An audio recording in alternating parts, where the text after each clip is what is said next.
Racionalno enačbo 3 ulomljeno z x minus 1 minus 2 ulomljeno z x plus 2 je enako 4 ulomljeno z x kvadrat plus x minus 2. Da bomo rešili našo enačbo, bomo poskušali čim prej odpraviti ulomke. To bomo naredili tako, da bomo enačbo množili s skupnim imenovalcem. Da pa skupni imenovalec najdemo, bomo najprej vse naše imenovalce razstavili.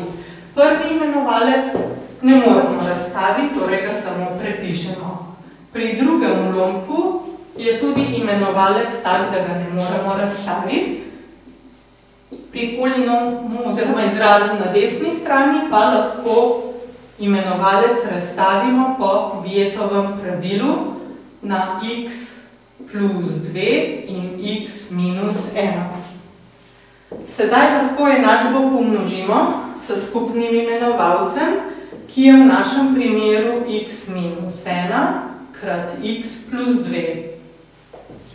Ob tem množenju je potrebno napisati pogoje, namreč nobeden od naših imenovalcev ne sme biti enak nič, ker v takem primeru enačba ne obstaja. Torej, prvi imenovalec bi bil nič, če bi namesto x-a vstavili 1, zato rečemo, da x ne sme biti enak 1. Drugi ulomek ima v imenovalcu x plus 2, torej, če želimo narediti, da bo imenovalec različen od nič, bomo rekli, x ne sme biti enak minus 2.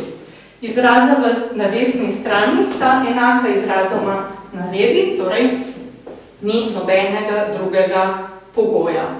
Sedaj pa pomnožimo. Ko prvi ulomek pomnožimo z izrazom, ki smo ga napisali, se nam imenovalec pokrajša z prvim oklepajem, torej ostane samo še x plus 2, s katerim pomnožimo število 3.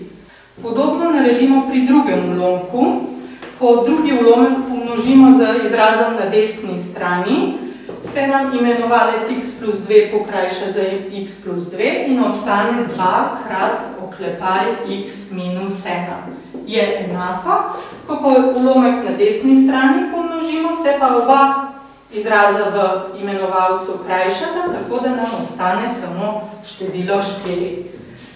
Sedaj odpravimo oklepaje na levi strani in dobimo 3x plus 6 minus 2x plus 2 je enako 4.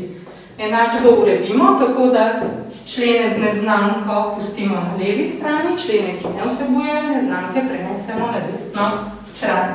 Torej dobimo 3x minus 2x je enako 4 minus 6 in minus 2.